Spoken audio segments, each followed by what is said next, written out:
Okay, there's a mentor in the Grimm family, that a teacher, and she's a little bit older. Something familiar about her, and she approaches Tyrian, and she has some books, some maps, and some school books, and wants to show you some things. She lays them out on the table, and she's a teacher by nature.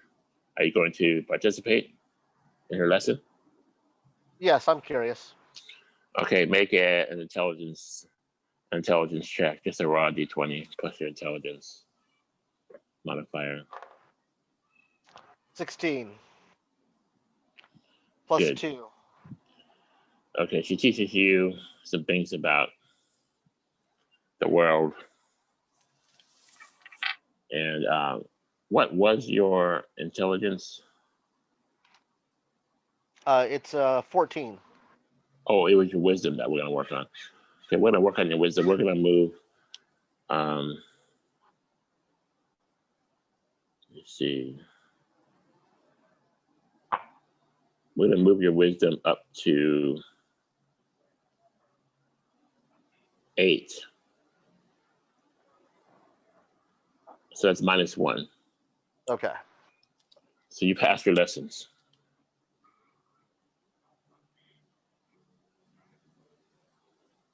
So now your passive perception is going to move to 9. Not so bad. And your saving throws versus wisdom stuff is going to be -1 instead of -2. A little better? Yes. And what did you roll for starting gold? Did you roll that yet? I'll do it right now. D100 for gold, D100 for silver. So 55 on the first roll. That's gold. So I've got 55 gold and 89 silver.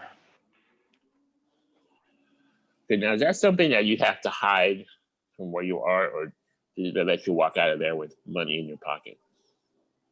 That's not something people never. You never know. You want to have money. You don't want to be. You don't want to be visible with it. So now, as far as your background, let me ask you: did you escape from there, or is it more like your family congratulated you and encouraged you to seek adventure above? No, far from it. Where I come from, the only way you get ahead is by murdering the person ahead of you so that you can be their quote unquote successor. And early on, I had a mentor, and little did I know that one day I would be in a position to be right below him. And I had sworn to him that I would always honor what he has given me. And unfortunately, that has put me in a bad position now because if I stay much longer where I was, then I'm guaranteed death. I just don't know how, when. Well, how would most likely be poison if everyone has their way. And so I don't have. If I want to continue to exist in a world that I feel comfortable with, I'll have to seek my fortunes elsewhere than where I'm from. So you escaped to death then? Death is guaranteed where I'm from. It's just a matter of when. And can you go back? Or how would you figure you can go back? Yes. Well, if I go back without proving my worthiness in the surface, then I go back to my own death. Death is certain. Okay, so you have to prove your worthiness. So you basically get some status, make a name for yourself. Then when you go back, basically you get clout. Interesting. Okay, good. So you have an 850 experience, also gain 50 experience, and that advances you to 3rd level. So go ahead and roll hit points. 900? Yeah, I have you at 20. What's your con bonus? D8. Plus 2. I just rolled a 7, so 9. Nice. Okay, so you're at 29 hit points. 3rd level. 3rd level, Dro Rogue. And it is Is Emma all squared away at Yeah, fourth level? she's good. To remind Rick, he's got to pick an archetype for his rogue at 3rd level too. I have. We talked about that. You want to tell us what you just decided, or do you want to keep it secret? The party doesn't have to know it. It's not irrelevant to the party. So Okay, as long as he picked it, that's fine. Yes. do I need to know about a power at 3rd level though? Until you have a power. I should have cantrips now. Yes. Are you prepared to choose that now? I need a little more time to research my cantrips. Well, why don't you choose one cantrip at least? Well, you have to can do take. that. He has to take Magic Hand. That's a given. The so Mage that's Hand. one. Yeah, Mage Hand. And then you can choose the other 3.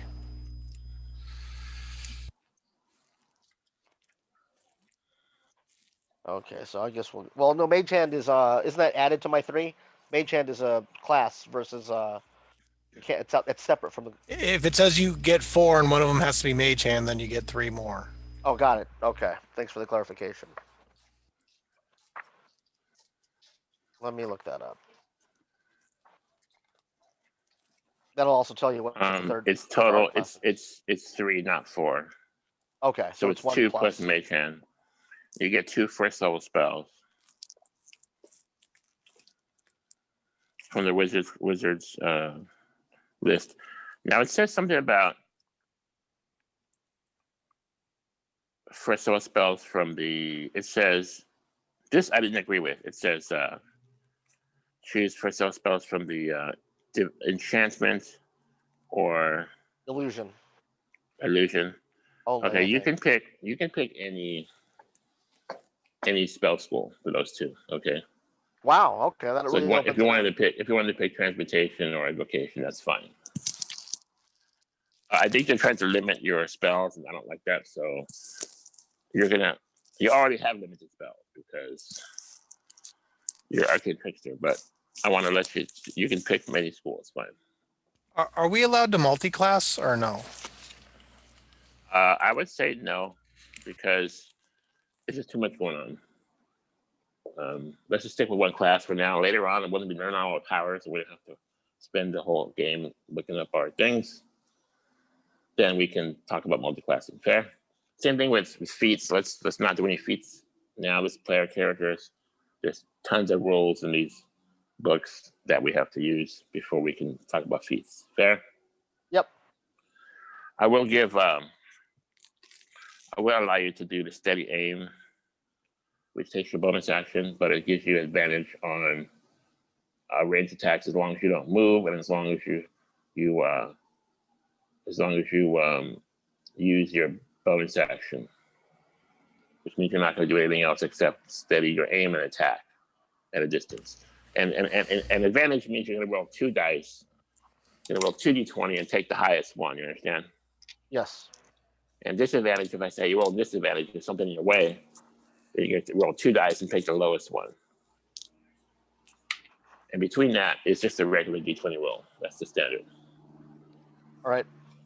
Okay, so there's some handmaidens that call you guys up to get a hot soapy bath. And I guess Yan Yan, the Goat King, and Quillis, the Goat King wizard, both of them are up there getting their head soaked. I hope so. Does anybody else want to take a hot bath? No. I will, but not my hair. Not my hair. You go up there, and they give you a nice hot boiling, not boiling, but they boil the water so it's hot. Now you clean up, get refreshed. Oh, Matilda is having some trouble. She's since the fire, her nightgown has gotten all burnt up, so she needs some clothes. So what are you gonna do? Well, we'll certainly go to the Baron or whomever has been attending us. That's probably one of his staff, and ask them if they can furnish her some clothes that'll The fit her. maid that washes the clothes, she comes and she goes, well, what would you be needing exactly? Well, she'll need some. She'll need a tunic. She'll need some pantaloons, something that she can move freely in. Have you got any stretchy fabric that's resistant to? No, I'm just kidding. We don't have that. So cotton's good. Cotton's good. Matilda, what color do you want it to be? Do you want to try to blend in so that you, but you also want us to be able to see Matilda what's your says, favorite well, color? Matilda, you guys went through a fire last adventure, and I think you'll have some burnt spots in your clothes. And Matilda's nightgown got all burnt up, so she was basically, it was all holy. And then she says, well, I think it needs to be white. And then the maid says, well, I have just the thing for you. And she goes away and she comes back with a white dress. And it's functional. I mean, it's not, it goes down to her knees. It fits her perfectly for a child. How old is she? 9? She's 8 or 9. Do they have a pair of pantaloons, a pair of boys' pants that they could add to this dress? She could wear them underneath. Matilda goes, oh no, we won't be wearing any boys' pants. Well, they're not for boys. It's just similar to what boys wear, but it'll protect you a little bit better. You've somebody wants the spotlight. Yes, she does. Well, Matilda loves the dress and she puts it on and she seems to be happy with it. You know what? Good for her. Great. Okay, so she has a white dress. And we have hyphy number 1, twig number 2. We're gonna replace Yan and Quibus and Emma number 3 this time. Actually, we're gonna do this. Emma's number 5. We're gonna just re-roll on 3 and 4. Tyrion's number 6. Al-Kad will be number 7. I think Crow will take a break today. Matilda's 8. Ray is 9. The horse under the dirty blanket. Sound good? So we have 9, but 3 and 4 missing. So we have 7. We have 7 players this week. 5 Families. Welcome to the 5 Families Adventure D&D. We're starting at the Grimm Castle. We had an encounter with an underworldly being last week in Al-Kad's arcane cellar. And you got through that. I think you had dinner afterwards and everyone had a nice rest and some had a bath. And there was some advancement in levels. Congratulations, Tyrian and Emma. Any questions?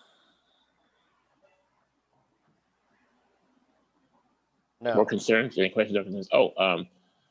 There was a matter of a letter. Was it an apology?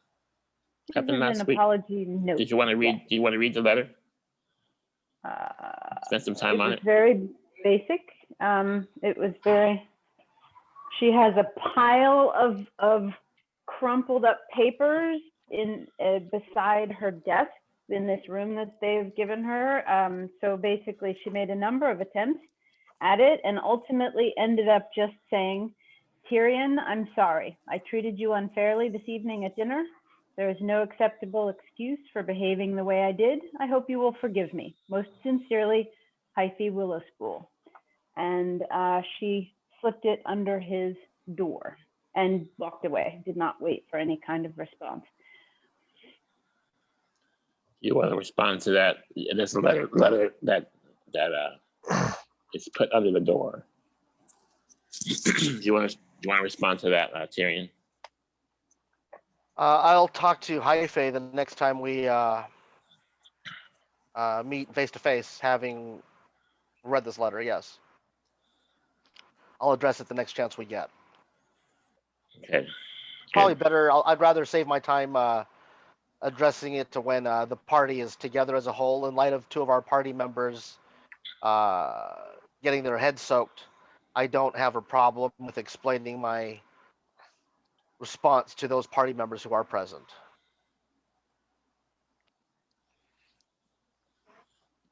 So, Good. okay. So before I went to bed, I used all of my spell slots and cast good berries with all of them. And then that's what I did before I went to bed, because I have a proposition for the morning. Unless you wanted to say something else, Tyrian. We I'm just sorry, I didn't mean to. we just allow one good berry from the day before, if you don't mind. Sure, there was a special use for this, though, potentially. It wasn't for personal gain. What did you want to do? Well, I wanted to propose to the party in the morning, unless anybody else wanted to do anything that night. I wanted to propose. Did anybody else want to do anything before we went to bed? Depends on what you propose. Oh, I'm not proposing. Oh, well, okay. Maybe I said it before we went to sleep. I don't know, but I suggested that we consider fulfilling one of our obligations to keep our tattoos bright and functional, that we go into town and feed the poor. And so by casting that good berry as many times as I was able to, that's something we could also have left for them to utilize, like before they went to bed, or if they had any cuts or infections or anything like that, that might have given them a little boost. I don't want to just give them good berries, but maybe the Baron would let us use his kitchen and make some sandwiches and take some apples and whatnot and head into town. Or if somebody else has a better idea, we have lots of choices, but we probably ought to do something to think about maintaining our tattoos. Right. So a couple of adventures ago, you got inscribed with magical tattoos. Some of the players did, and to keep those functional, to keep the power working, you had to perform a task. And Hyper's task was to feed the poor. Do you remember, Twigs and Emma, what your task We have was? a choice. We have a choice. Yeah, I think we were allowed to pick, right? I assumed it was at any Did you write given it down? time we could. Yes. That's a very good question. I don't think I wrote it down. I've got 1 through 7. I just didn't have number 8. But number 1 was to kill giants. Number 2, to breed animals. 3 is plant trees. 4 is feed the poor. 5 is free prisoners or caged animals. 6 is help someone gain redemption. 7 is console the dying, and I did not get number 8, unfortunately. So I figured we'd do one of the 7 that I'd gotten, and I thought we could sort of do a mix of them, as opportunities arose. But I'm not sure that that's what you intended. Yeah, I don't know if I have to discover it or if I have to just pick it. So I'm fine with either. What did your tattoo do, Twigs? The Twigs is he does +1 damage when he attacks. Per physical attack? It's just +1 damage. Yeah, I would assume it's not. physical. It's not. It's either physical. It's either Yeah, spell it's melee or, attacks. Yes, +1. Okay, so it's melee attacks. Yeah. So make sure that's clear. It's not casting spells. No. Okay, so can you share what yours was, Hyphy? Mine is that I can prepare 2 additional spells. I can't cast any additional spells, but rather than just 8 that I could normally prepare, I get to prepare 2 additional ones, which is really cool. Okay, when we get a chance to introduce Tyrian to the Slatty, we can try and get him a tattoo. Okay, so Twigs, your tattoo starts growing faint. So you need to pick a task to keep your tattoo powered. So what is it? She just listed them. I guess it'll be to console the sick and dying. Console the dying. Yeah. Console dying. And happy to feed poor. I would have said maybe if I could only choose one, then I might have chosen either planting trees or breeding animals. It might be more in keeping with I think it's already chosen.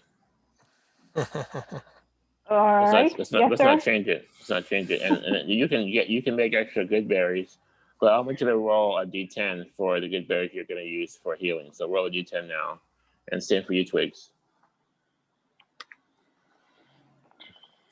7. I rolled a 5. 12 good berries. What's the order? It's hyphy, twigs. Who's number 2 and number 3 and number 4? Yan Yan and Quillis, but I'm going to re-roll if I get those. Oh, okay. That way I have to change my order. And then Emma's 5, Tyrian 6, Al-Kad 7, Matilda's 8, and Ray is 9. Okay, so they're just AFK. All right. Yeah. And Matilda, by the way, is a 9-year-old female human. She has a white dress, and she's very happy about that. A new white dress, and she is a alchemist / rock thrower. And she's joined the party. You saved her from the spider. She was cocooned, and she's joined the party as an NPC adventurer. And she's become close to Hyphy. She calls Hyphy her mother, even though she's a little bit taller than Hyphy, right? 9-year-old girl. Well, I'm 3'2", so probably. Yeah, she's a little taller than Hyphy. She just got this new dress. She's happy to. She wanted to be an adventurer, and that's why she doesn't want to go home because her stepmother treated her mean. And she leveled up to 3rd level, you said? No, I think She's, next time. I think if she gets she's- any experience points this time, she will level up. Anybody good, roll good, hit points? Good call. She's 2nd level. She has 11 hit points. Oof. Armor Okay. class 13. Okay. She has a rock is +5 +3. She has luck and alchemy for her skills. I was going to speaking- ask you. Go ahead. Go ahead. I have one more cantrip to take. I don't know if you want to get into that now, but if it You get one more becomes- cantrip at 4th level? I do, and I didn't Yeah, you choose it said you last wanted time. to. You texted me, so that was fine. You wanted to do shape water? Well, Oh, I have 2 choices. My other question is if I can take, I'm not sure, will you let me trade cantrips down the line when I get abilities like is in Tasha's new, you can basically trade in cantrips every time you get an ability bump, every 4th or 5th, basically. That sounds I don't fine. know. I'm not too strict on that. If you want to switch your cantrip out for another one, that's fine. Surprise, Okay, surprise, so- they came out with another rule. Yeah. So I wondered about taking Magic Stone, because if I can help her turn her, with a bonus action, turn her stone throwing into a magical attack, that might be helpful. I really love Shape Water. I think that's more me, but considering this girl is considering me her mom, it's a way to keep her kind of close to me if she's throwing these magical stones, and she'd have to be Can kind you of near read me to Magic get them. Stone for us? Can you read it for us? Sure. It's in Xanathar, page 160, and I took notes on it, but I want to read the whole thing just in case I missed something. Sure. And after this, we're going to introduce our characters. And let's start with Tyrian this time. Awesome. It's a transmutation cantrip. It's a bonus action. You have to touch the stones to make it happen. There are verbal and somatic components. The duration, they last a minute. You touch 1 to 3 pebbles, and I'm wondering if that's a roll or if I can choose 3 pebbles, and imbue them with magic. You or someone else can make a ranged spell attack with one of the pebbles by throwing it or hurling it with a sling. If thrown, the pebble has a range of 60 feet. If someone else attacks with a pebble, the attacker adds your spellcasting ability modifier, not the attacker's, to the attack roll. On a hit, the target takes bludgeoning damage equal to 1d6 plus your spellcasting ability modifier. Whether attack hits or misses, the spell ends on the stone. If you cast the spell again, basically I can't have a pile of stones. Basically, if I cast the spell again, then it ends any previously affected pebbles. So basically I could only have 3 at a time max imbued with that ability. But if she already casts decent damage, then that might be a waste. So I wanted to ask you what she's got right now, if you don't mind. Right now she has a D3, so it's half the damage, and then she has +5 damage for her dexterity. I'm sorry, +5 to hit, +3 damage for her dexterity. So that sounds kind of powerful. You're saying it does a D6 in your case +6? Oh, +4. That's plus my spell casting. Does the magic last permanently? Or No, is there no, a duration? no. It's a minute. So if she doesn't throw the stone within a minute, it's gone. If I cast it again, then it's gone. But Does it take concentration? It'll just allow. It is not, or I wouldn't have considered it. Okay, so basically, you'd be magicking her stones, and as long as you wait till she attacks, then you can do the bonus action. Well, let me see. Your bonus action can happen before or after you attack, as far as I understand. So Sure. basically, as long as you spend your bonus action, then she can. Well, the thing is you can't do your bonus action if Matilda attacks first. So you Right. have to. Well, hang on. Either you can take time before combat, if it's combat starting, and use your first bonus action. Then it'll go for her next round, or if it happens that you attack first and Matilda waits, then she can wait to get her stones magic. That makes sense. Yes, and so my last question to you is it says I can touch 1 to 3. So does that mean that I could touch 3 always, or have to roll a d6 to see how many I could do? Because if I have to roll and it's potentially only 1, it might not be worthwhile. It might be better to 1 to 3 means a D3. Otherwise, it would say you can touch 3. So you're basically taking her from a +5 +3 on a D3, which is 6, which is 4 damage to 6 damage. You were taking that up to a D6 +4, which is 5 damage to 10 damage. So basically, you're doubling her damage for how many stones? Most combats last 1 to 3 rounds, anyways. So basically, it's gonna, and that's cantrip. It's a cantrip, yeah. So basically, it's gonna probably happen every combat, as long as you take the time to spend your bonus action. So you're basically doubling her damage. So you decide if you want to do that, you want to do your shape water. Probably would have talked to Twigs about it. He's, another druid that I would. What do you think, Twigs? Definitely Spend her cantrip. You get another cantrip also, Twigs. Just right? take shape water. That's a whole nother mess you have to deal with. Just let the DM throw a stone at, and you don't have to worry about her. All right. I thought it was kind of clever, but potentially a pain in the tuchus. So okay. All right. Thank you. Great. I'm okay with that. And thanks for shape going water down that path with me. Shape water sounds interesting. I'll let you handle that when it comes up. Thank you. Okay, introducing characters. Tyrian, tell us what we see. Maybe some mannerisms. Want to tell your level and your class and race at least, and maybe what you're wearing, your weapons. Okay, Tyrian is a 3rd level Drow rogue. He is not very big. His feature-wise, he is only 5'2". He weighs about 100 pounds. So he appears to be to a human perspective, it looks like a young child. He's got dark violet eyes and white hair with silver highlights, long white hair. He wears all dark brown and black clothing, dark brown boots, dark brown overcoat, and then a black tunic, black trousers. For the most part, I try to keep myself hidden within my cloak as much as possible to disguise my skin color, which is obsidian. It's a black, shiny color. It's to say I'm a black-colored human would be an understatement.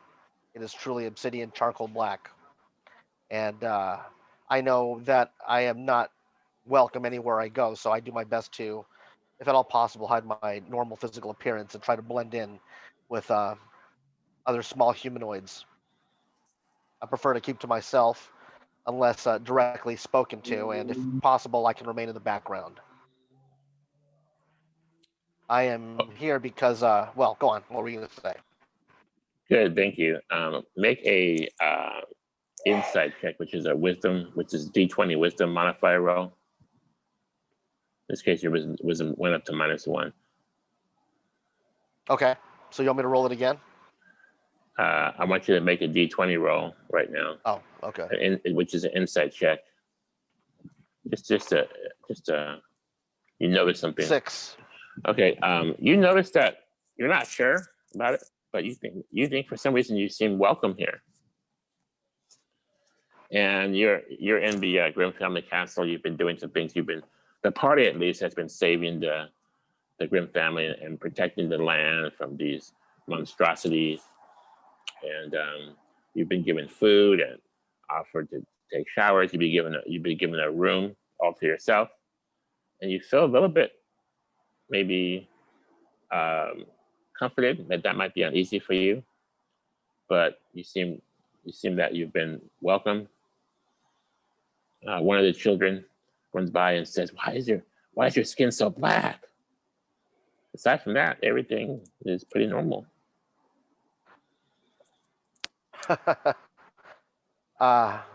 Well, is the child asking me this in front of the presence of the rest of the party? It's a little girl that's about your size, human girl, and she has like linens, like white linens on, and she's just running down the hallway as a child would play and asks you that alone. I tell her, where I come from, there is no sun, and everyone looks just like this. We don't have people where I'm from that look like you. She goes, oh, and then she just gives you that strange look on the face, like they don't really understand, but maybe later on they'll remember what you said. They'll understand maybe when they get older what that really means. Okay, and let's go to Hyphy. Hyphy is just over 3 feet tall, very slight, typical for a gnome. She has curly, purpley black hair, which is long and braided. Her skin's the color of hazelnut shells, and her eyes are violet. She's wearing a dark brown tunic, very plain, but you can see fancy stuff poking out at times underneath those clothes. She's wearing basically an amber piece of jewelry that's held with braided grasses, and she's got tons of pouches attached to her, like kind of strapped fairly tightly, with feathers and bits of fur and things sticking out all over the place. And she wears over her eyes, just not her whole face, but over her eyes, a raccoon-like charcoal-colored mask. Very good. Okay. Twigs and Emma. Did you say you were a gnome druid?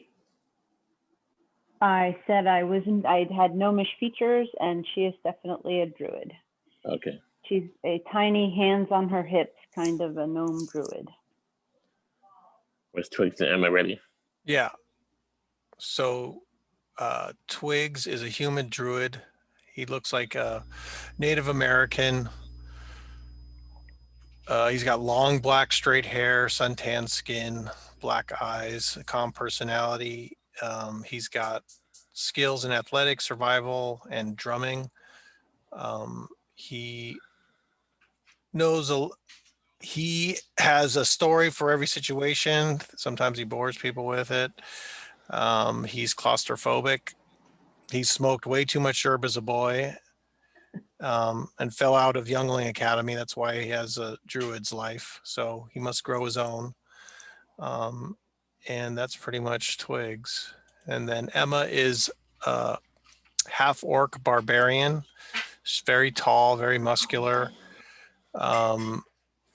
She's very intimidating for her size, even for an orc.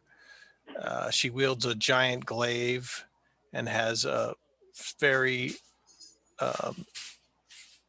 she's very temperamental. She was a folk hero of her village. She also learned how to cook there, ride a horse, and also she's very impressive with her favorite new tattoo that she likes to show off. It must be on her arm or something. Nope. That's pretty much Emma. Great. And you guys at fourth level gained some stat bonuses. Did you tell us what stats? Can you tell us what stats was Emma increased? Oh yeah. Did you work on that? Emma. Yeah. She went from a 16 con to an 18 con, so she got more hit points. She's a better tank. I have 46 hit points. Is that right? She's at 50. Okay, 50. So So she's the hit point king. The hit point king gets free ale at the local bar and tavern. So she'll take you up on And that. that's like status right there, big time. And that's going to be noted. Hit So point king I there, think you 50. just forgot to add her con bonus. That's why you had 46. Great. And then what did Twigs then- raise? Twigs raised his constitution 1 point and his wisdom, I believe, 1 point. I have 42 hit So- points. Yeah, 42 hit points. That's correct. So he has a 19 con now and a 20 wisdom. Sorry. So his to hits with spells is going to go to +7. Yeah, because he now has +5. Right. And +5 plus proficiency +2 is +7. Yeah. Okay. So I yeah, have a +15 scimitar. +7. Yeah. I still have the scimitar and sling for Twigs and the glaive for Emma. Right, and she also has a backup great axe. Great axe. In case you lose your main weapon, great axe. Yeah, for whatever. Well, because it has a restriction with the area. Oh, right. Maybe you're going to fight in the tunnel. So Yeah. you take out your smaller weapon, great axe. Right. The glaive has to have, was it 10 feet? How much? Yeah, you said 10 feet 10 feet, okay. and 17 strength. Well, you have that, right? No problem. Yeah, she has 17 strength. Yeah. So you see a great axe attached to Emma's back. Hung over her back. Okay, great. Al-Kad is a human wizard, bald head with some arcane symbols tattooed on his head. He is well beyond middle age, with some gray and white in his speckled black beard. He has a violet wizard's robe, which got a little bit burnt in the fire, so he's working on stitching that up. And inside the robe, the color is a bright pink, and he tends to be sometimes aloof, but he is a powerful wizard. He just has a few senior moments sometimes. Otherwise, he's a powerful wizard. Like he overlooked how badly the arcane cellar was being attacked by the bookworms, so he called you to help in the last final moment that he could before the whole thing went up in smoke. And he's a I'll tell you, he's a 6th level NPC human wizard. He wields a staff, which the staff is very functional, very light and accurate, even more than a normal staff. And he's sort of a glass cannon. I have him down at 24 hit points, so I rolled some 1s on purpose for him. Quill's an orc fighter that you save from the cocoons. So from the spiders, he was in a cocoon. So he's going to sit out this adventure. He's going to take his bath and relax, attend to his wounds. Matilda is a 9-year-old human girl. She's taken to alchemy and rock throwing, 2nd level. She has 11 hit points. She was just given a white dress, and she's very happy about that. Ray is secretly unicorn hidden under the dirty blanket, which is a magic item which conceals all your physical features while under there. She is the last unicorn we found out, and she's being protected by the party and by Hyphy especially, and she is happy to join the party to fight, but mainly she's being protected from the evil wizards and the dragons who have hunted the unicorns to extinction, just only to gain the power of the magical horn. Okay. Any questions on that? Anything else? I have a question relating Yeah. to the old Smoke family. We don't know much about it, essentially, right? So there's like 7 families in the Families campaign, or 6 families at least, big ones. And the point of the families is that they kind of, even though they're from different territories, they have different worldviews, they seem to be somehow, I want to say, cooperating, so that way they don't kill each other, right? And so each territory has laws and rules. And right now, there's no wars right now. There has been wars in the past. Right now, there's no wars. It's a peace time, which is good for everybody. And the dragon, Old Smoke, who was a well-known dragon, she has an army of hobgoblins. She's appeared in a few adventures ago. Got that recorded, and she has filed she applied for her own family. It's called the Hand of Smoke, and that's really terrifying to the other families because there's peace, and of course who trusts a dragon, but she's going by the laws and the rules, so they have to take her application seriously.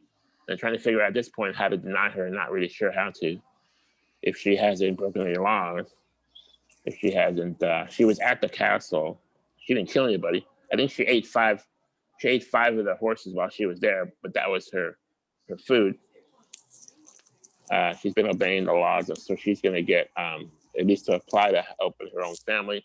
Then we're going to see what happens from there. That answer your question? Mm-hmm. We're going to have to do a vote on if she can start her own family, but right now there's not really anything stopping her.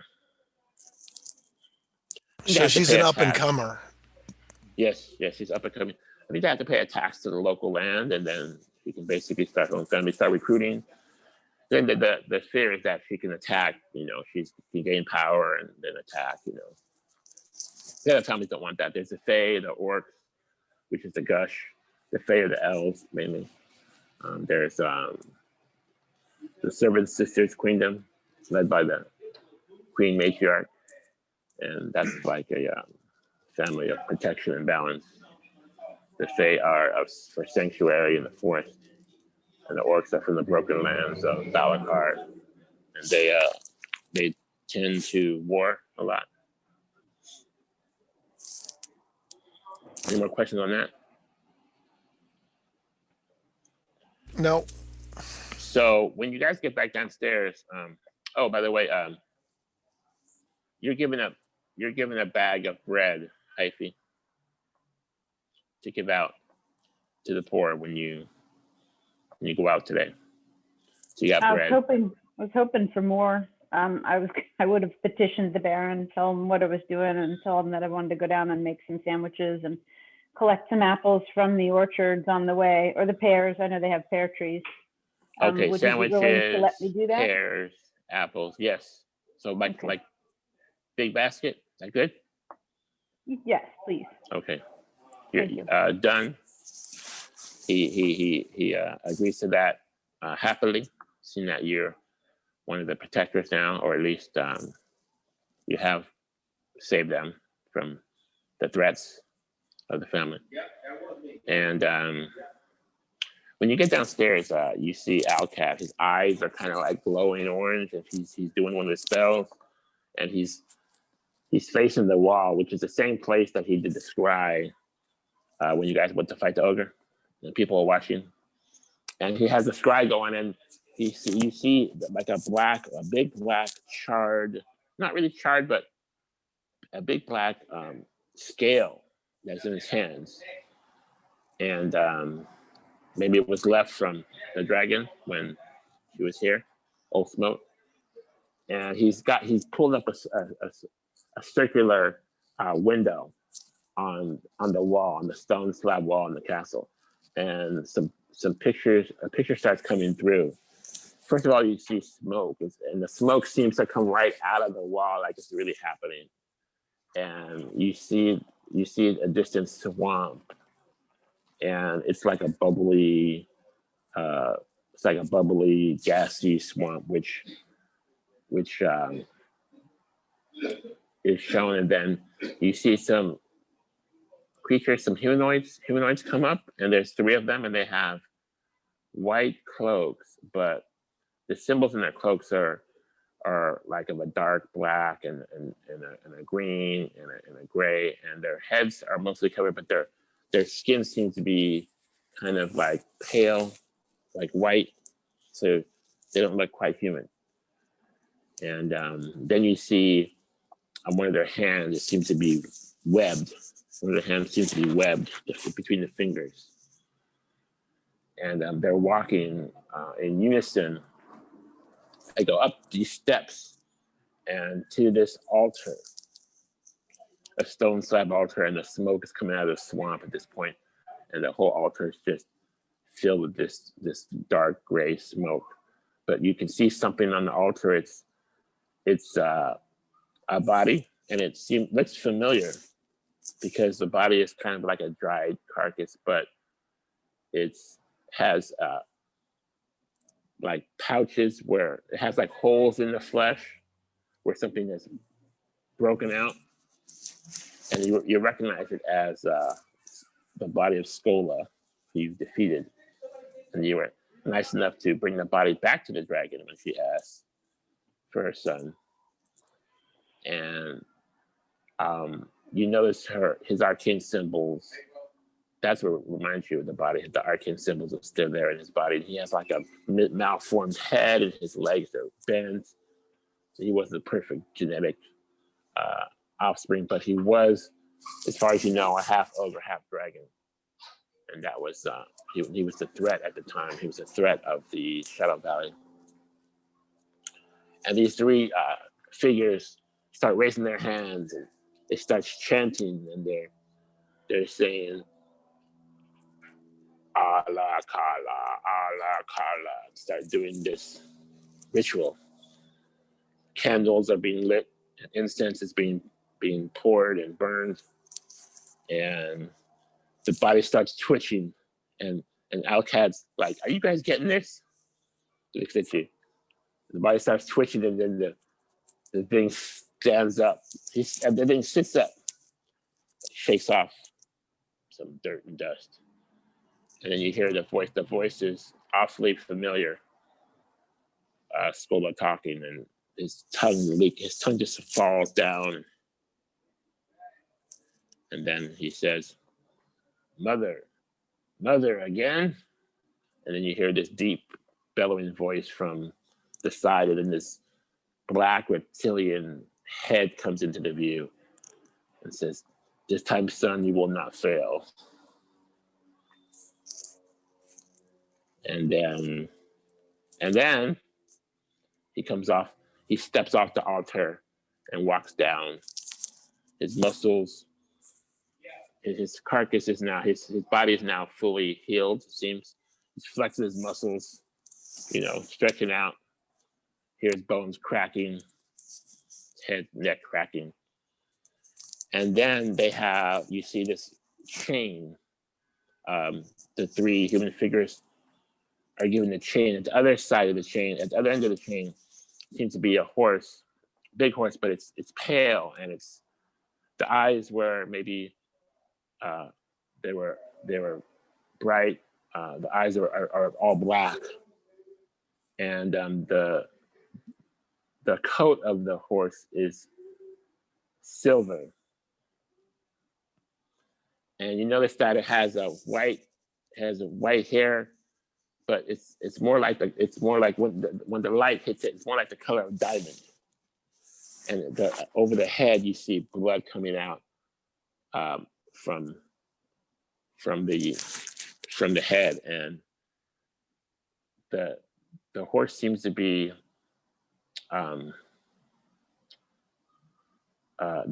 alive, but with a big hole in the head and blood coming down, and the eyes are black now that it's been abused, damaged, hurt, and it's on a chain, and it's there in the swamp and the altar next to the ogre, now alive ogre, and the reptilian creature, next to those three priest-type figures. Do we recognize anything? Like, do we see anything in the distance from the swamp? Like, can we make that tower out in the background or anything else that we've seen as a landmark? There is a black obsidian tower sticking upright from the swamp. That is one landmark you can recognize.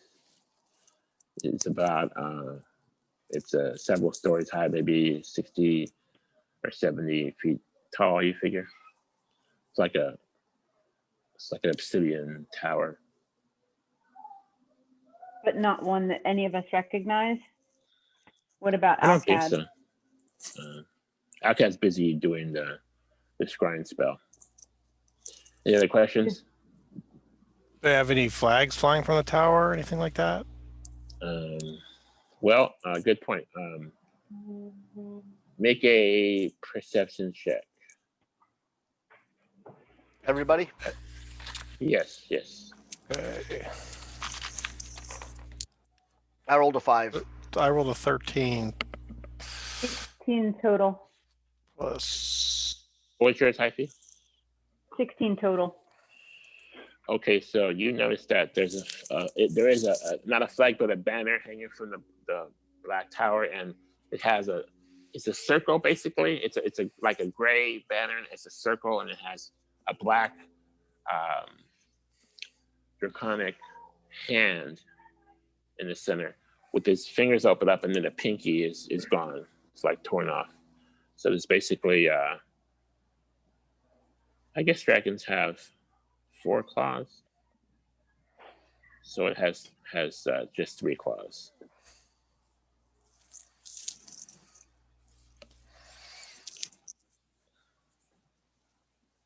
Does anybody watching recognize this area? I mean, would they know where to point us to based on anything that they're seeing? I'm asking everybody verbally. Just then the horse type creature tries to pull away, and then they yank the chain, and then they yank the chain and pull it close so you can't get away. He's on that chain. It's a big heavy chain.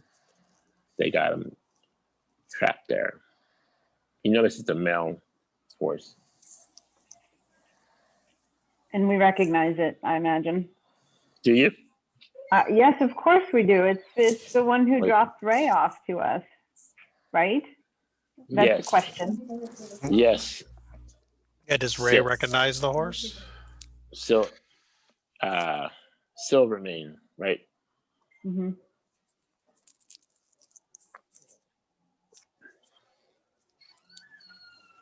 Ray,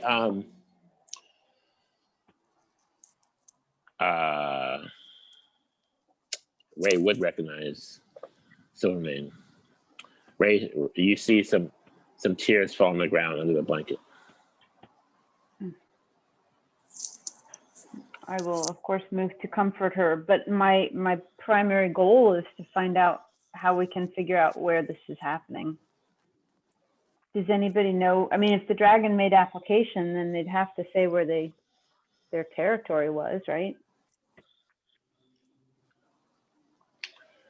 And just then, Al-Kad grabs his head and like a pain, like in pain, and then he loses the picture, and the picture goes away. And some smoke is left behind. in the castle, and it dissipates. Okay, so that is that. He did a shrine, and that's what he found out. So you guys can take it for what it's worth. And Al-Kad says, "Listen, I need if it comes up, I need to get some cockatrice feathers and some Manticore teeth for my next 2 spells." Maybe I write that down. Got it. I need some components too. Does he have any way, I'm asking him now, does he have any magical way to figure out where that was coming from? Has he ever seen that obsidian tower? I believe that's the Swamp of Sorrow, which is Old Smoke's lair, but I've never been there. Not really sure where it is. It's probably beyond the Forbidden Forest, he says. My guess. You have to map that out. I don't have a map of that. Well, we have that book of treasure maps, right? Wouldn't that help us? But he says, you don't want to go there, do you? Absolutely. This is bad. This is very bad. He says, I want to live to be an older wizard. You're already an older wizard. Good for you. We need your help, Al-Kad. I'm sorry, what was that, Twigs? I said, don't we have the treasure map book that it would have some kind of map or something of particular areas? Well, I'll tell you what. We have to go back to the library. Yan Yan has a map of locations of towns and stuff. He might have that, but the treasure map book, the treasure maps are locations of treasure, so they're not locations per se. They're not monuments or landmarks. So they're not very geographical. Right. They're just going to tell you where a treasure is buried, for example, or where a treasure is known to, treasures are known to be hidden or exist, but not locations as far as forests or swamps. Go ahead. No, I was just going to say, I mean, a dragon hoard certainly would be treasure, but if there's no treasure located in a swamp, then that's kind of not what we need. Well, black dragons make their lair in swamps. I'll tell you what, you don't have time right now to look through the whole book, but we'll see if the book has any treasures near there or around there. You can find out later on. Yeah, I was thinking that the book would help us find the location, but if it's not any help, we'll have to go to the library and find some kind of map. Okay, so you have a couple choices today. There's been by a show of hands, we can go down to the catacombs and hunt some monsters, get some XP, get some treasure maybe.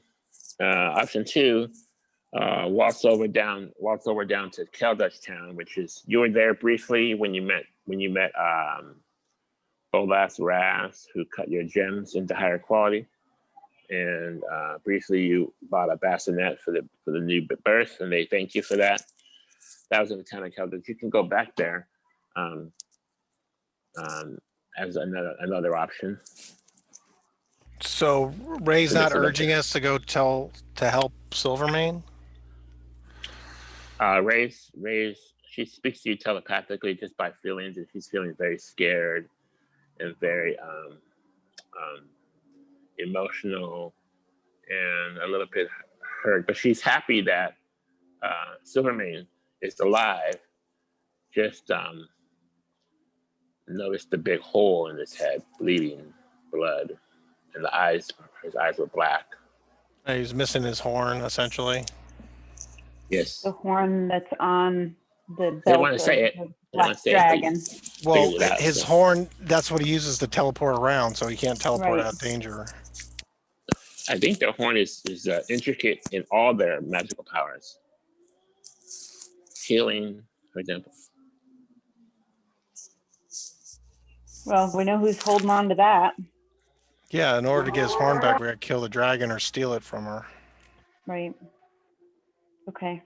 I vote, and it's we can also split up if you want, but I vote that we head into town, give the food away so it doesn't spoil, and maybe go back to our buddy that we met, Bolas Rath, and maybe ask him if he has any knowledge of that area, or if he can point us to somebody else in the town that might.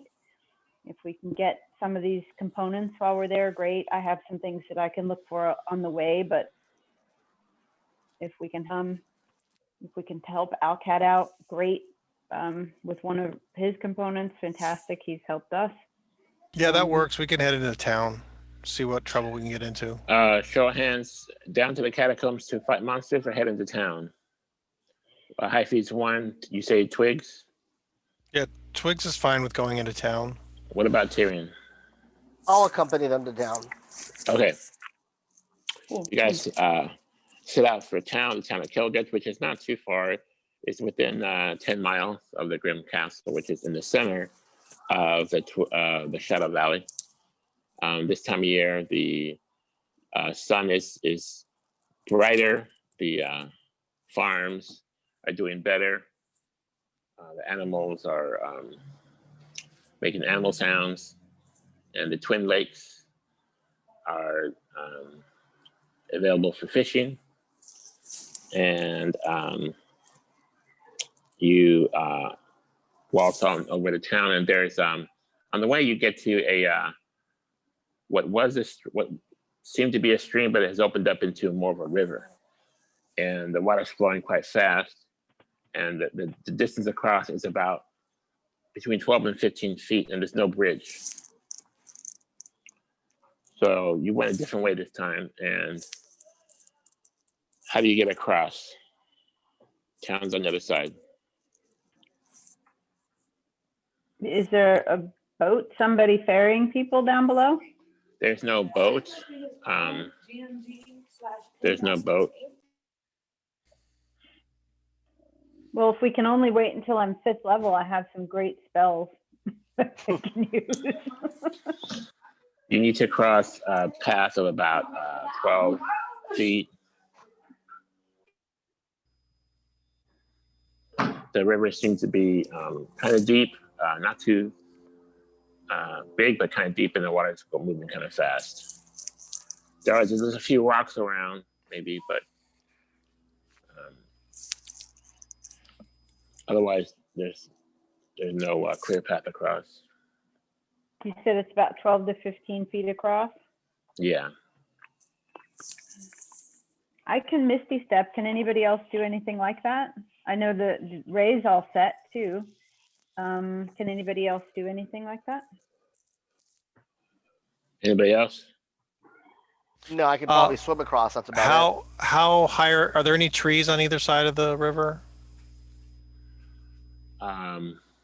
No, there are trees, but they're farther distant now, 100 feet. Oh, they're 100 feet away? Yeah, around the river, it's just grass, a couple shrubs, rocks, small rocks. Okay, and it's moving pretty fast. We don't know how deep it is. Yeah, it looks kind of deep. It's moving kind of fast. Can't Hyphy water shape the river and make it so it leaves us a clear path and just walk across? I don't think it's quite that easy, but I can do a couple things with ice. We also have some shape changing we can do, but it doesn't help everybody. So with a 30-foot range, I can only affect a 5-foot cube at a time. I can freeze the water, but it can't have creatures in it when I do that. So I could only freeze the water twice, so a 10-foot cube or 10 feet in a pathway basically. And then, but I can't do that at the same time more than twice. Does that make sense? And that's not quite big enough if it's 12 to 15 feet and you can do 10. So right, but it would get us halfway there, right? It would get us certainly part of the way there, and we might be able to do something else to get us across more. Is that shape water cantrip? Mm-hmm, yep. So Want to try to do it? I can use it. What's that? You want to try to do it? Let's get our ropes ready. Let's tie ropes around us in case anybody falls in. I mean, let's kind of do this cautiously because I've never used this cantrip, guys. I'll do my best. The unicorn doesn't need to be part of this. she can teleport across. The Just then, druid, you see Ray put her head down under the blanket, and a little mist.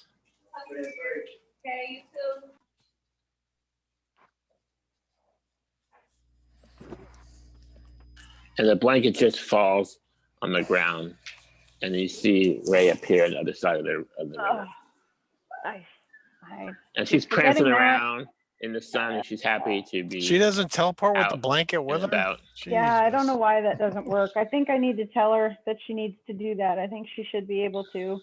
I'll grab the blanket. And she's prancing actually, around in the sun. Yeah, that's the and thing. I don't know actually, why. I will do Misty Step. Unfortunately, cast Misty Step to get to where she is. I can teleport up to 30 feet to an unoccupied place that I can see just to get the blanket back on her. And that won't affect my ability to shape the water because the shape water is a 30-foot range. So I can get to the other side and still be able to freeze the 10 feet in a row of river. That still gives them 2 to 5 feet to navigate across. But with the ropes and anybody else got any ideas for keeping us all safe? You cast Misty Step in a misty puff of smoke, and you appear on the other side. And you take the blanket with you, and you have it in your hands. The blanket shrinks right away to your size. But I put it back on the unicorn. And the horn, which is now up in the air in the sun, Ray's prancing around. Once you put it on Ray, the horn just kind of gets smaller to the point where you can't see any of her physical features anymore. And she's hiding now under the dirty blanket. And back to hiding. Okay. Tyrian, you figure you can probably make the jump if you get a good running jump. But of course it can fail, doesn't seem like there's any major danger. Most could happen, maybe take some damage if you fail. You want to try that way? How long a fall down is it? It's not really a fall down. It's a fast moving river. So if you fail and you fall backwards in the water, you'll probably just get taken downstream. Okay, I'll go for the jump. You gonna tie the rope first? What am I going to secure it to on this side of the bridge? Do I have enough rope to secure it to something on this I bridge? just thought you were gonna tie it around your waist and someone would hold the other side in case you went downriver. I don't think. Is Emma still on this side with me? Everyone's on your side except for Hyphy and Ray, who have gone across. So yeah, the big old orc can hold my rope. The half orc. Sound good, Emma? Yeah, that's fine. Or I mean, Can we just throw a rope to Hyphy and then there's a rope spanning the river on either side? Well, that I could tie it. I mean, I'm 30 pounds, so I'm not gonna. You can hold it. You can hold the tie it to rope a rock with or your something. hands, but tie it to a rock. A big rock. I mean, obviously, Well, if there's no trees. Tyrian was happy having Emma hold the rope. Okay, that's fine. I only weigh 100 pounds. Well, we're gonna have to drag Al-Kad across. He ain't gonna make the jump unless what's the name? Emma picks him up and jumps with him. Can she throw him? He could try throwing. Yeah, if he lets her. Stop struggling, wizard. Al-Kad says, "My children, I have wizard things. A river will not challenge me." I'm waiting for you guys to decide what you want to do. Let Tyrian make his jump, and I'll hold the rope. So in case he fails, there we go. Or something. Okay. Hang on. Hold on. It's going to be a DC 10. So you're going to add your dexterity. Was athletics? Which is what, +4? So supposedly, when you make this kind of roll, if you take a 10-foot running start, you have 10 foot of clearance. You double your strength, and that's the distance that you can travel by broad jump. We're doing it now. I got it covered. Okay. It's All right, go. It's DC 10, and he has +4 to his roll. I'm still rolling a D20, right? Yes. Okay. I rolled a 10. Total. 10 unmodified. Okay, so you rolled a 14. Yep. Okay, you do a running jump, you make it across safely. And so Emma's still holding the rope, but you're across there with Hyphy and Ray. Then we got Emma, Al-Kad, and Twigs. So now we got a rope spanning across the river. Is that something Yes. Al-Kad is worried about? The Twigs can go next, I guess. And then Matilda's got to go, right? Is she with us? Yeah, actually. She should probably just hold the rope and just, we could just pull her across. Emma will take her end, tie it to Matilda. She can try jumping. If she doesn't make it, Tyrian can just pull her in. Well, that mean she'll go in the water then? Is that what you're saying? Well, she's probably not going to make it unless someone holds her and jumps with her, which I could do. Emma could pick her up if she lets me, and I'll jump with her. I got all my equipment on and everything. You can make a 12 to 15 foot jump. I don't know. I'll have to roll. She's athletic. She's proficient in athletics. Well, I'll give you your athletics. Your athletics. Yeah, you are. I have it here, athletics. Yeah. So your proficiency is +2. Yeah, she's your +5. Is Yeah. +3. Your strength is +4? No, it's +3. She has 17. So she has +5. +5. So difficulty 10. You want to try to take Matilda with you? Yeah. I should try to take Matilda. Okay, do that. Difficulty 10. Okay. You're just gonna run across. Yeah, I gotta run, and then. And jump. do you have a rope tied to you? Well, I could tie the rope that Tyrian has on the other side, and then jump with that. So I take the rope. Tyrion's on the other end of the rope. Right. But she's still holding the rope. She could tie it around a race, pick up Matilda, take a 10-foot running start. Hopefully that's enough distance, and then try to make the jump. If the rope limits 10 feet, but that's fine. Well, it's a 50-foot rope, so it should make it. Okay, make it to DC 10. You get +5. Make it roll. Go ahead. 16.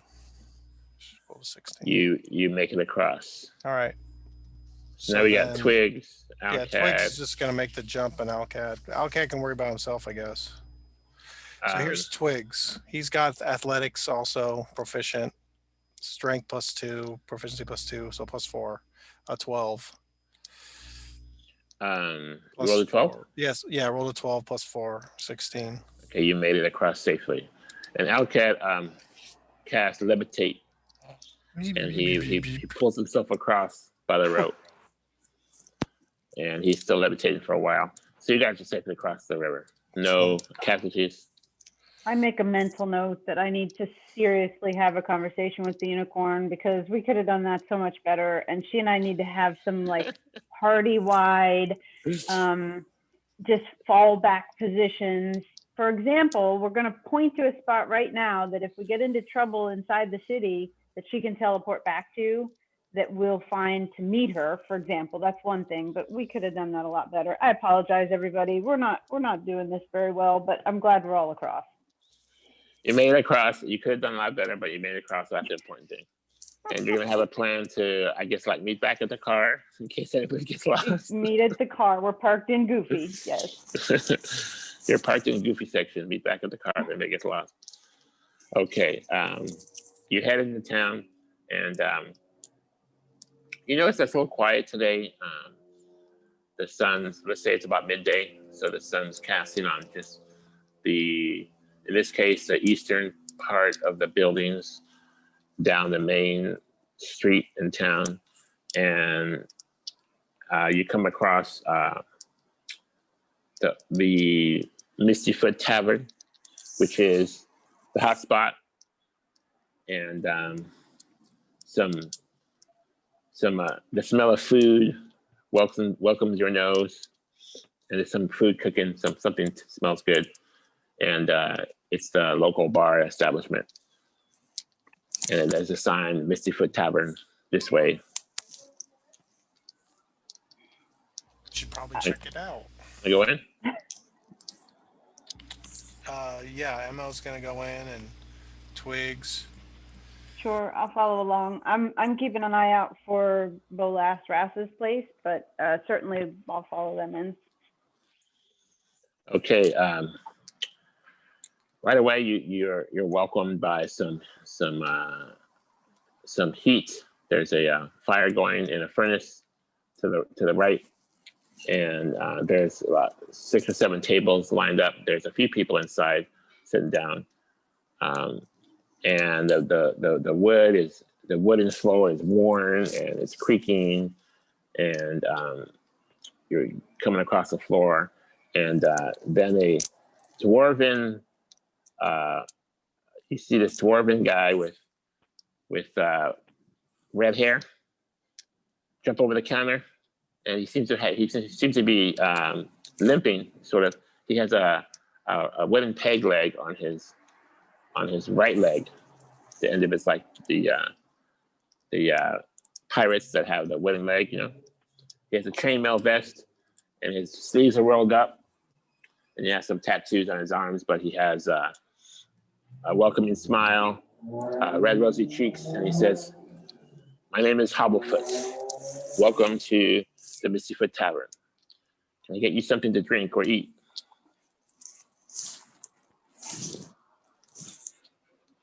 Table, please. Right this way. Snaps it. He claps his hands, and a maid sets some plates and some cups. He says, "I need you to try my new ale. I got it to 13% alcohol. I need your opinions." Yes, Okay, yes. a round for everybody. He starts pouring cups.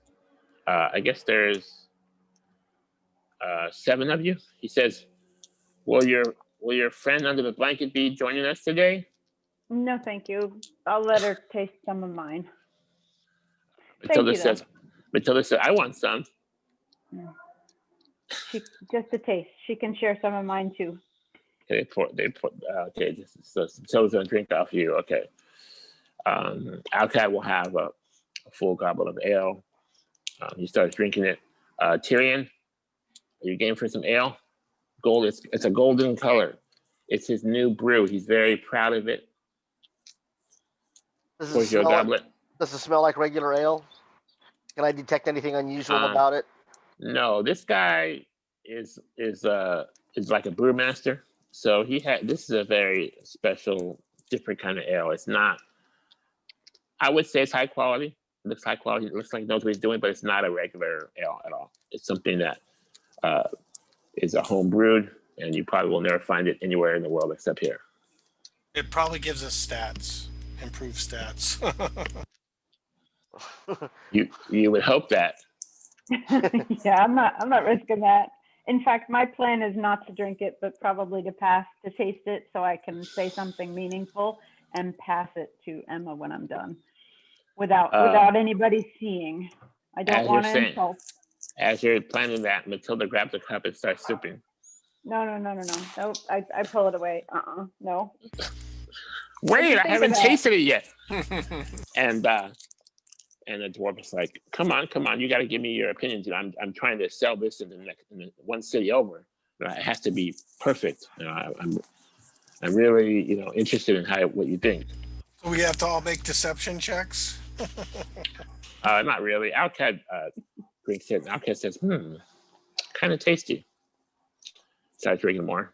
He seems to be fine. I guess I'll drink it. Yeah, Emma and Twigs are gonna drink. Tyrian drinks it. It's a refreshing, tasty ale. You tell it's brewed maybe a little longer, maybe a little more yeast, a little more hops, more sugar. More of a kick. Little kick, yeah, little crisp taste to it. Probably something that you'd be like upscale, so a little bit more. Does our alcohol tolerance improve by 1? He's treating you, so you don't have to worry about paying, but he will take maybe some tips, and he will take some silver for any food you want to order. He says, I got onion and carrot soup, and I have some lamb shanks. Twig's a vegetarian, so he'll take some onion and carrot soup. Okay, Emma's gonna have some lamb. Emma will have lamb, and Twigs will have the soup. Hyphy? I'm kind of task oriented and sort of annoyed that we're all eating when we just ate breakfast. But so I'll order a side of cut up potatoes that have been sautéed in something It's like called that. second breakfast. Are we at Potatoes. 11s already? Potatoes for the small one. Hobble Foot offers you his hand, and you see like an old, not an old, but a worn. You know when you're a cook, you get these little small cuts in your hand from cutting up onions and potatoes. So he has like a worn hand, and you notice that he might be equaling you to age, Hyphy. So he's been around the block, Hobble Foot, and he offers you his hand and says, "Welcome to my tavern." It's a beautiful place. Does this look like he has a recent cut, or is this just that he has many cuts over the years from? Are you trying to explain age, or does he have a recent cut? I'm trying to explain age Okay. and the worn skin of cooking for so many years, and cutting lamb and being a And cook. I nod low to him and say, "Thank you for being here. It's a pleasure to meet you." Emma's And I also take a the cook, potatoes. so Emma's also a cook. So Emma notices that the food is pretty nice quality, and he takes his time. It's not standard. It has some nice flavors. You taste some flavors that you're not used to in the soup, and the lamb is delicious. Al-Kad's like, wow, this is good stuff. Al-Kad has finished his ale at this point, and then he starts talking a little more than normal. His cheeks are rosy He red. doesn't shut up. Well, he's just going off. He's like, yeah. He goes, "I am a powerful wizard, right? Yes, I think I am." He needs more confidence boosting. Is that what you're saying? Dwarf, do you know I can cast Fireball? Did you hear about me? I'm Al-Kad the Mad. Starts boasting. It should be more like Al-Kad the spying. So, how much of your ale have you guys had so far? Oh, he's gonna start charging us, right? No, the ale how is much does this cost? the ale us? is complimentary at this point, but he wanted to. So He'll accept tips. He'll accept tips, and he'll accept food, money for the food. But he doesn't charge you. He just expects you to pay something before you go. Maybe pay a little bit before you go. Mm-hmm. Well, that's for the chat. I took a little vial out that I had in one of my pouches and gave that amount to Matilda, and then I handed the rest over to Emma if she wanted it. But I didn't drink. I drank enough to taste it and give some feedback, but I didn't drink more than that because I feel like I need to keep my wits about me. I'm small. You're the designated driver? Is that what it is? That's it. Yep. Okay, got it. How you doing, Tyrian? Well, Did you get some food? Did you order some food? yeah, I did. I Wait, what do you take the meat. Well, no, I don't want to eat the meat though. I just want to eat vegetables. Okay, so you have some of the soup. They also put a bowl of potatoes in the center of the table. You have some of the onion soup and carrot soup. And how much of the ale? Al-Kad finishes his first cup of ale, and the dwarf right away, Hobble Foot fills it up again. And Hobble Foot then takes his first goblet of ale and just starts downing it, and some comes down his mouth. And it takes him about 3 seconds. I think he's known as the champion, the drinking champion in these parts of town. And right away he puts his hand in his belt, his dwarven belt, worn leather belt, and comes out with 6 darts. He goes, "Time for darts."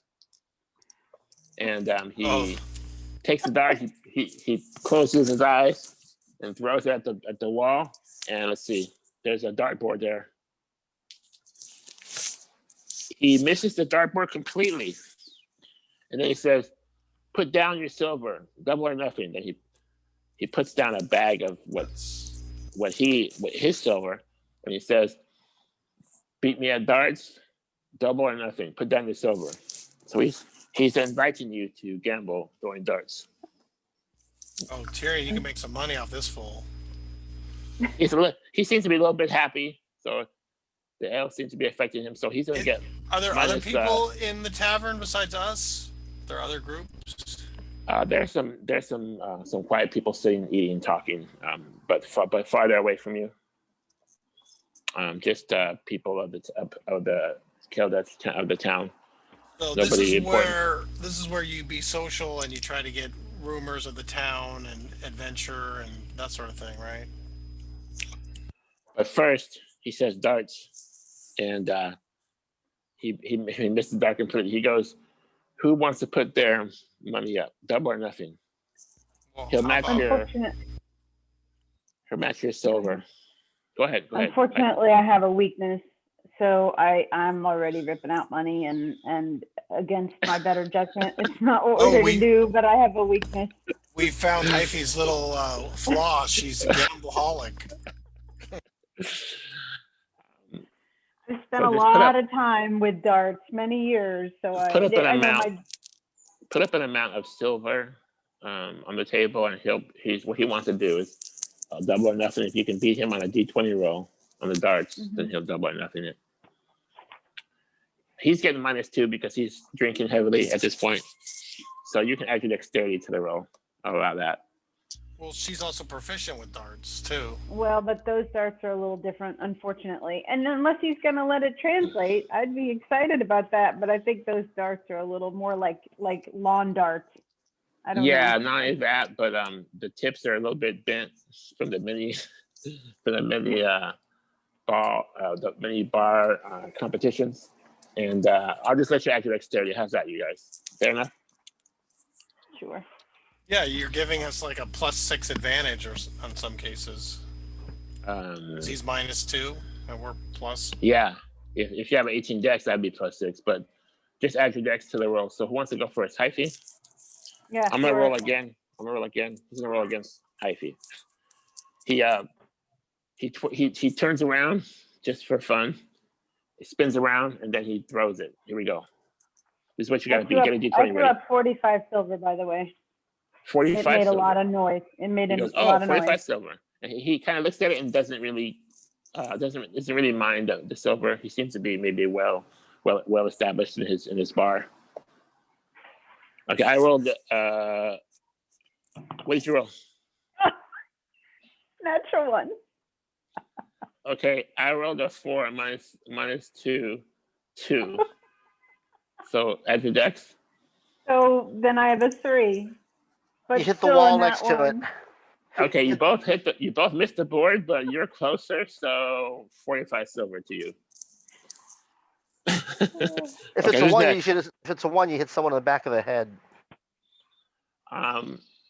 That's true, but he actually rolled less considering her dexterity bonus, so I'm gonna give it to her. So add 45 silver. Tyrian, you wanna go around? No, I will not gamble. All that money you came from the city, you're not gonna. Okay, Twigs. I can't believe it. You're a rogue that doesn't gamble. Right. Wow. Okay. He's hardcore, man. He'll kill for money, but he won't gamble for money. Twigs, I get +2. That's exactly it. One's a sure thing. Oh shit! I rolled a 20. Are you serious? Yeah. Let me see. Let me see. I can roll a 20. Let's show you. How much do you put up? I didn't even say. It probably would have been like about 30 silver. Okay, add 30 silver. Okay. He's no problem matching this. He's just having fun at this point. Al-Kad's gonna put up some silver. Al-Kad will put up 20 silver. Here we go. Everybody duck. Since Al-Kad's drinking a little more fast, he's gonna also have -2. So it's just a raw roll. They're both -2. Ooh. Al-Kad won. The dwarf rolled a 1. Okay, so now I'm in my patio, so we have some noises. Sorry. That's all right. Well, how much did he win, Al-Kad? The dwarf rolled a 1 with a -2. So now what happens now? Yeah, but how much did he put up? Somebody's going to the hospital. Al-Kad got 20 silver. Okay. But the question is where does a dwarf's dart go? You know, there's like Irish pubs where like there's like darts flying across the room and people are drinking and people are walking by and it's gonna hit another group and it's gonna start a bar fight. I'm gonna say there's a window up top, nowhere near the dartboard, but there's just a window coming into the bar, and the dart goes right out the window. You hear somebody go, "Ow!" The other side, outside. Yeah. Okay. Can Emma take a throw? Yeah. How much you want to put up? Well, she sees how well he does. She's gonna go big. She's gonna go 100 silver pieces. Ooh. Okay, but first, has Emma been drinking? Yeah, she's been drinking. But she's big. Can we add? Yeah. Well, let's tell you what. Let's make a con saving throw. If you miss your effect, you get -2. If you make it, you're good. Okay. DC 10. 11. Okay, you can hold your liquor. Okay, so she has the +1. dwarf has a -2. I'm gonna roll right now. Here we go. Ready? One. Count 3. I'll drink to that. Here we go. 1, 2, 3. Ooh. 5. I finally rolled 6. high, 17. Okay, so she lost. She's like, oh, damn it. How much silver did you put? 100. Okay, listen. He doesn't take the silver. Okay, he just leaves your silver there on the table. He's just having fun at this point, and it looks like he doesn't need the money. It's like he's well off, so he just kind of like leaves it there. Okay, now are other patrons watching the game? Yes and no. You've caused a little commotion, so there's a few people watching, but the place is pretty empty, so that's why I said that. Well, I'm just looking around to see if there's any way I could perhaps sneak around and maybe pick someone's pocket while they're watching the game. Interesting. Okay, so someone who looks like they'd be easy, and if I failed, I could easily overpower them. If I don't see anyone in that room that's suitable, if I see someone bigger than me, I'm not going to bother to try. You notice that the people that are there, you don't see that there's any loose pouches, but you do notice on the chandelier there's like a golden heirloom hanging from there that you think maybe is worth something. But no one wearing any shiny baubles or nice looking weapons. Someone who looks like they might have piqued my interest. There is a weapon that was left at the door. It looks like a short spear. You know, sometimes you check weapons at the door. It's like a short spear. It's there next to some coats, some leather coats. That also catches your eye. I'll see if I can steal it. Okay, give me a DC. I'm just gonna say, give me you want to do sleight of hand, or I guess sleight of hand, right? You want to do that? Well, You want to do it? I've got my Dex 19, and then I've got sleight of hand +6. I'll do sleight of hand. Okay, give me a DC 10 check. 16 natural. So is that 24? Yes. As you walk by the door, if anybody's looking, all of a sudden you walk by and then the spear is gone, and very efficiently and quietly and agilely you add it to your items. How long is it? It's a short spear. It's about I don't know, about maybe 3 feet, about tall as you. Okay. So I can hide it under my cloak if I've got aren't that short. They're like 5 to 6 feet tall. I'm only 5 foot tall. Okay. It's just as tall. It's just perfect for it, so you can steal it, basically. And can I conceal it under my cloak, though? Sure. Okay. We'll take a look at it later. I just wanted. You've stolen a short spear. I'll have to get back to you on that. Yeah. But anybody else want to do one final round of darts? Anybody? Hyphy? Are you? I could stay here all day. We've got so much to do, but why don't I put out what I'm going to pay for the meal, and what would he have charged? Could we get a sense for that based on a menu? Because I'm going to put that out to bet it, and then I'll end up leaving it to pay for the meal. You follow me? Like if he would have charged us 40 silver for what we ate, or 30 silver, I don't know. What would that have been? I'll leave it up to you to pay. He doesn't give you a price. He just wants he'll accept a payment or a gratuity. Right. So I'll put out 2 gold or 3 gold, and I'll say that's my bet. You put out 3 gold and what? And tell him that's my bet. Oh, okay. So you're gambling with the fee for the food. Is that what you're saying? Well, he doesn't need to know that yet, but actually I put out 5 gold, and that'll be my bet. And he goes, gold. He grabs the gold, bites it. Yep. He goes, oh, here we go. Okay, here we go. On count of 3. What are you getting, by the way? What's your bonus? Plus dexterity is plus I'm only getting plus 4. 2. Plus 2. 2. Okay. Yeah. Here we go. On the count of 3, I get -2. 1, 2, 3. 15. I rolled a nat 20. Oh, okay. All right. I'm done. He We got does stuff to do. take the gold because he feels like that will pay for everybody's food. And so thank you, my darling. Listen, I'm here if you want to go double or nothing. I'll be here all day. May take you up on that. But for now, we've got to go. Tell me, where's the cheap side in this fair city or fair town? You say cheap side? Mm-hmm. Meaning what? Well, like where is the older part of town? We have a small town here. It's all the same age, he says. I think we've been here for about 10 years. Where the thieves and the brothels hang out. Thanks for a second. There was a few thieves. They ran out of town recently. Don't know of a place to hang out, but there's a bathhouse. There's a bathhouse at the end of the road. You might get some rumors there.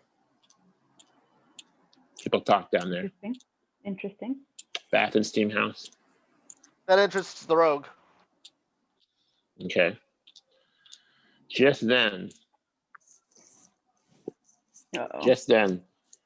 somebody busts through the double doors in the entryway, and like with a slam, the whole room shakes, and you see a huge creature just barely make it through the front door. The front doors taking up the whole 8 by 6 area, just squeezes through. And it looks like a huge lion type creature with spikes coming out of his hair. And it's huge claws, like overwhelmingly big claws. And it opens its mouth for a moment. And the mouth is like a gaping jaw. So it's definitely bigger than a lion, but it looks like a lion monstrosity monster. And then from its back, you see leathery wings pulled through the door. Huge, leathery, dragon-type wings, but not as big as a dragon, not as big as Ultimo. And a brown mane from its head all the way down its back, like a rusty brown hair, leathery skin, very muscular, very big, very monstrosity type creature. And it says, in common, it says, Hobble Foot, your payment's due. And right away, Hobble Foot just stops with the darts, stops with the drink, and he's just standing there all like paralyzed with fear. He goes, he starts scratching his head. Can you give me till next week? Time's up, Hobble Foot. I'm done waiting. About how tall is this creature? Like 12 feet, 15 feet? It's what you call a large monstrosity. So it's probably like 10 feet tall, but longer. And then you see at the back, he has a tail, long, windy tail, and the end of his tail is a big patch of spikes, like a cactus, but a big patch of spikes that's just wavering in the air like this. Spiked tail. Is he wearing anything? Like, I mean, like we wouldn't expect him to be in a dungeon, but since he's in this town, is he wearing any, like an insignia or a badge or anything like that? He's not wearing anything you can see. He does have a leather loop around his neck, like a collar of sorts. Other than that, no. Very muscular, hairy creature. Yellow eyes. You can tell spikes out of his hair and spikes in his tail, long leathery wings. What does the body Uh, resemble? Like a lion, half dragon. So it's got scales with like short hair. No scales, no scales. Okay, and then so it's humanoid shaped that it stands on its hind legs. Can't see it. Let's see here. You're like a manticore. oh, there we go. Okay. Okay, we know what we're looking at. That's all you need to do. That's next week's adventure. And then Hobble Foot goes to you and goes, well, so I borrowed some money and I guess forgot to pay it back on time. That's what he says. How much did you borrow? Roll initiative. Everybody. I'm on initiative. Here we go. Ooh. I rolled high, sort of. Oh, you want to go long as time-wise? What'd you say? You want to go long Meaning what? time-wise? Oh, we've done our 2 hours. Oh, are you No. Is your time up? No, my time's not up. Continue? I can keep going. I'll make sure everybody else is cool. Let's see if we can get to this encounter. All right. Okay. Hyphy, what did you roll? Add your dex to your initiative. Yeah, D20? I got a 9. 9. Twigs and Emma. Add your dex to your initiative roll. Okay, Twigs rolled a 1 and Emma rolled an 11. So give me your total roll, please, Okay. with your dex. Sorry, total roll for Twigs is 3, and Emma it's a 12. Okay, I need Tyrian. I rolled a 12. Total with your dex. Yeah. 8 plus 4. Okay, Al-Kad's gonna roll. Ooh, Al-Kad rolled a 20. It's gonna be a 21. Al-Kad's gonna go first. And I'm gonna roll for Matilda and then Ray. Here we go. Ooh, Matilda rolled a 20. Matilda grabs a rock. Here we go. And Ray rolled a 13. For Ray's 15. Okay, so it's gonna be Matilda first, Al-Kad, then Ray, Emma, Hyphy, Twigs. Oh Wait a no, minute. Tyrian. Why is this our fight? He's You don't dragging have to us fight. in. You don't have to fight, but Emma just He's grabbed gonna attack. grab the rock. He's a Did monster. Hobble Throws the rock. Hobble Foot roll? He's actually busy being scared, and that's just Making not figuring out what he's gonna do. He doesn't have any weapons on him. He's a modest cook, barkeep. He's got some what are they, flasks or not flasks, pints. He's got pint glasses. Those are He's weapons. got that. He got some old rusty darts. What did Hyphy roll? What'd you roll, Hyphy? I have a 9. When I asked him how much he owed, did he not answer me? Well, the funny thing is he did hear you, and he had a reaction like, he starts doing this on his hands. Doesn't know how much he owes. He's in over his head. That's why this guy's at the door. He's in over his head. The guy's at the door, and the guy at the door is not nice, and it seems his time is passed to discuss anything. So we're gonna do Emma first. Armor class is 14. Actually, armor class is gonna be 15 with that leather loop. They give him +1.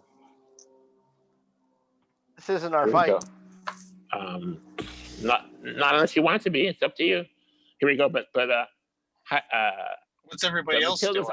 Matilda's already attacking. So She's picking a fight. She's Yeah, like, but I- "Get out of here, bully!" Ooh, that was a natural one. Oh God. A rock goes out the window, just right through the window. It was so bad a throw that he doesn't think he's being attacked, right? The Manticore looks at the rock like, what's going on? Are you kidding me? Want to know if that was for me or somebody else? Not sure. Okay, we're gonna go down to Unicorn. The Unicorn's turn. What did Ray do? It's Al-Kad's turn. Oh, you're right, Al-Kad. Al-Kad's going to go ahead and ready a spell. He's going to do chromatic bolts. One root. It does 44 plus 4 damage in a cone, and the damage type is random. Let me roll. Looks like it's going to be fire damage. So he says some magic words, and from his hand extends a beam of fire. It goes right, hits the creature, envelops him completely. Well, actually, let me roll damage. Actually, he gets a dexterity saving though, but let me roll damage. Here we go. 2, not much. Oh, that's better. 8 is 10, and then plus 4 is 14. 14 damage, and then you can save window for half damage. Here we go. He made it. He dodges a little bit the cone, but he gets hit. His hair is on fire. He takes 7 damage from the chromatic bolt. All right, and then we have. Now we're in the fight. Now we're in Ray. Ray wonders for a moment what to do, and she looks at Hyphy. Yeah, and I telepathically confirmation. tell her, "Do nothing. Get behind us, please." Okay, What she the doesn't like that answer, but she does. So she's getting a little bit anxious, a little bit restless. She wants to fight. She wants to be an adventurer. We need to have our Matilda big throwing talk rocks. first. She wants to use her horn to charge and to beat bad monsters and to beat up awesome monsters. Okay, she goes behind She's you. a lot bigger than she is. Yeah, she's starting to get a little confident. Sees you guys fighting, taking on these big creatures. Okay, Tyrian and Emma both rolled a 12, right? Yep. So you can just So decide roll to go first, doesn't it? the higher dex goes first, right? Whoever has Okay, higher then dex. that's Tyrian then. Yeah. So all the fight's being brought to us, right? How big is this room? Pretty much. It's big, right? It's like 50 by 50 or something. Big enough for the Manticore. Let's say 40 by 40. Okay, all right. Can I maneuver myself to get into a backstab position at all? Strangely, you are on the other, since you're over there grabbing that spear, you're on the other side of the room now. And Okay. from where you are, the creature's back is towards you because he's past you to come into the room. You're at the door. Oh, nice. So while okay. he's facing the characters, you get this whole view from you're behind the creature against the wall. And you don't think he notices you at this point. So yes. Can I see any vulnerable spots on the creature from where I am? Can I see his hairy scrotum or anything like that? You know what? His back is kind of exposed to you. That's one. But you have to really jump on him. You have to, because he has a windy tail that's hovering in the air, and he has these huge wings that take up a lot of space. You really have to jump on him like you were going to mount a horse to get to his exposed back. Am I fairly confident that if I make a dexterity check, I have a good shot at hitting him somewhere where it hurts?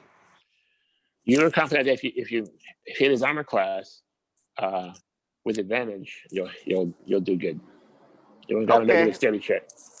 I'm going to go ahead and use my brand new spear and see if I can place it between his wings. Okay. Give me a DC 15. I'm going to give you advantage in the attack.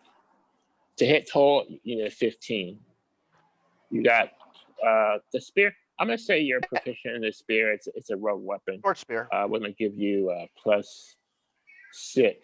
because you're dexterity and proficiency. +6. Natural 17. Nice. Okay, so the 6, you're at 23. Okay, you land a nice Does he blow know he gets right 2 rolls? to his back. He has 1 attack? Yeah, but he gets 2. He gets advantage, so he gets 2 rolls. Oh, yeah, you were supposed to roll twice, did you? I only rolled once. Let me roll my other one. 17 and a 5. 20, that would be 22, right? 20. No, he gets the higher one. He knows that, right? Oh, you rolled the 5. Okay, Just not right. the second roll, So you hit with so you're going to do a D6 for your beef damage, and I'm going to say that the short spear is a D6 plus your dexterity. +4. +4. So a D6, and a +4. Tell me what you do total. I just rolled a 1 and I rolled a 6. He gets 2d6 for sneak attack damage now. He's 3rd level. It's 2d6. Oh, is it 2d6? Pretty Okay, sure. so roll one more Are you sure? Let me have a second. I'll look it up. Let's, while you're doing that, look up your sneak attack damage, but we're gonna keep the fight going. So you did 7. You did 11 damage. Yeah, 3rd level, it's 2d6. He gets +2 proficiency, 2d6. Okay, add a d6. All right, I just rolled another 5, so I rolled a 1, a 6, and a 5. That's 12. 5 is 45. Okay. So you did the total of 16. 12 plus my 4. Okay. 6, 5, 1, 4. Got that? That's right. That's a lot of damage. 15, right? He plants a spear right in his back, and when you do that, the creature's like, "Rah!" He like tries to shake you off, like a creature's trying to bat you off bat you off his back. Okay, now Emma's turn. Okay, Emma's gonna go into her rage. So that's her bonus action, right? Can I still disengage or no? Yeah, you can disengage. You finish. You get a bonus action. Go ahead, finish your turn. Yeah, I want to disengage from the guy as soon as You're kind of in a good spot though. Just saying. That's fine. I'm gonna jump right back off now that I've played. As long as the spear's deeply in his back, I'll leave it there. I think. I don't want to stay on his back if I can avoid it. He's trying to shake me off, right? Okay, so you do disengage. You pull yourself off. Emma. Yeah. And then you can Emma move 15. away if you want. Okay, Emma's raging, right? Bonus action. So that's 10 rounds plus 2 down damage. Going to rage. She's foaming Emma at the mouth. 15. Can she use her in this situation? Can she use her glaive? Of course. Okay. All right. So I You think whip out this huge glaive. You'll get advantage. She doesn't get advantage on her attack. It's just roll once, right? When you're raging. Yes, just roll once. Unless she does reckless attack. Which Do you want to do reckless attack? Yeah, Go ahead. she's gonna You do get reckless advantage, attack. but then I have advantage attacking you. Yeah, that's fine. She's gonna do reckless attack. Okay, I have +7 for you to hit. I'm gonna class 15 total. Okay, so she gets 2. Here we go.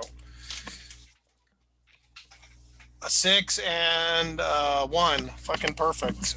I dropped the goddamn dice. You come in, you charge the thing, swirling your glaive, and the creature just goes like this, and then dodges you.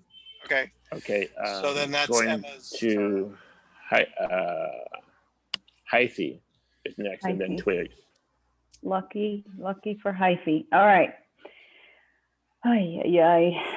Hyphy's gonna outstretch her arms, hands cupped up to the moon where she's imagining the moon to be, even though it's not visible. And she's gonna scatter a couple plant seeds out and say Lavana and cast Moonbeam on the Manticore. He gets a con saving throw. Here we go. For radiant damage. What's your DC? 14? 15? I think 14, I'm I up think. to 14. Yeah. Okay, he missed. Is it 3 to 30? Then, what's that? Is it 3 to 30? It is 2d10, but it Okay. lasts for 10 rounds.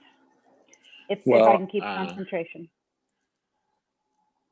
So I need to give you 2d10 right a now. 5-foot radius, 40 Right. feet high cylinder that she Big can move moonbeam around. comes in the room.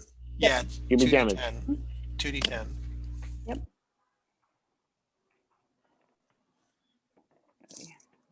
Give me damage. I am 5 total. You rolled a 1 and a 4? Yep. Well, you hit him with the moonbeam. You deal 5 damage. Okay. You can tell that the creature's angry. And I guess it's my turn now.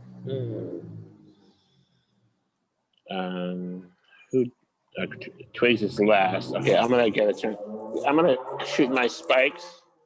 His tail swings around and lobs 3 spikes at you guys. I'm just gonna go random into the party. Here we go. Roll D10. Well, if you roll like a 10, it could be Hobble Foot too. Give you another target. Just want to kill Hobble Foot because he wants to get his money.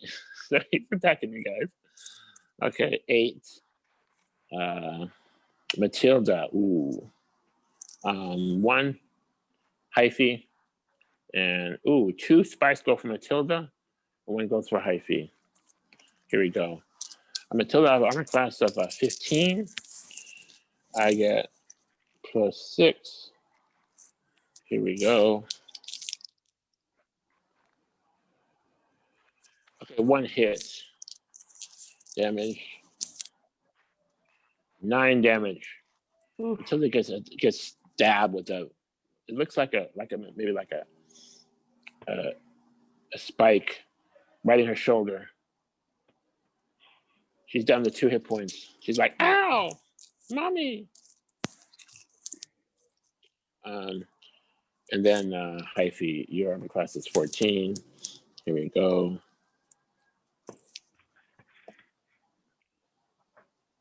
Hit. Spike. 10 damage.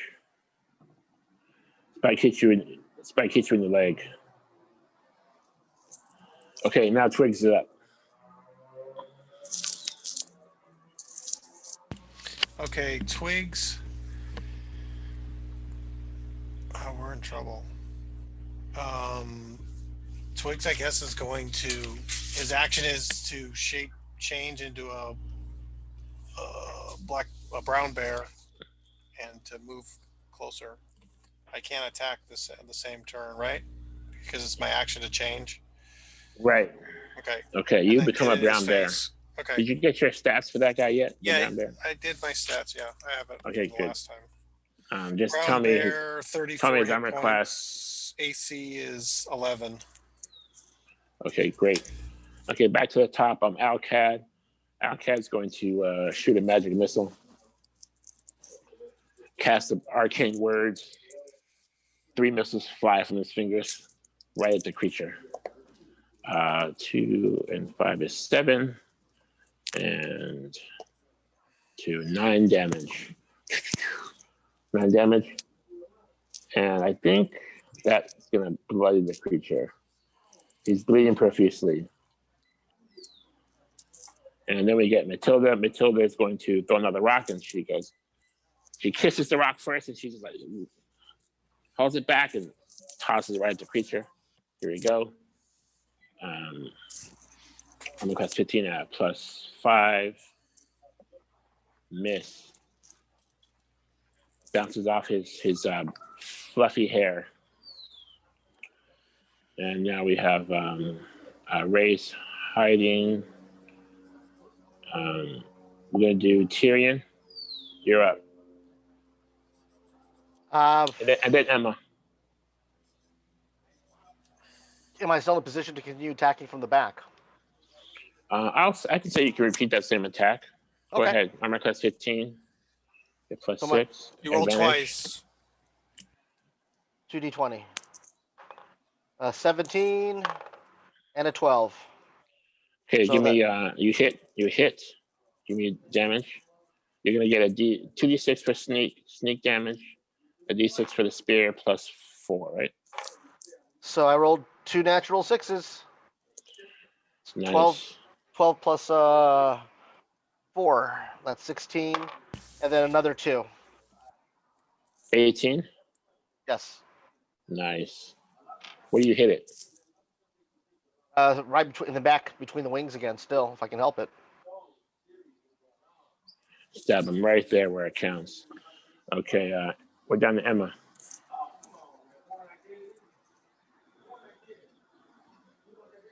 Emma, 5, 4. Emma's gonna 3. swing her glaive. Reckless That's attack. 15. You got +7. Reckless attack. So 2. Go for 2d20. it. Go for it. 13 and 11. So 20 and 18. So I guess I'll take the 20. Hit. Yay! Finally.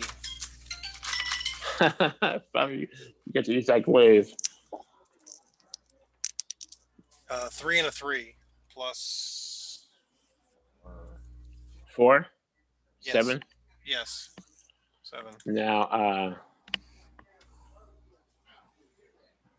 Total 7 damage.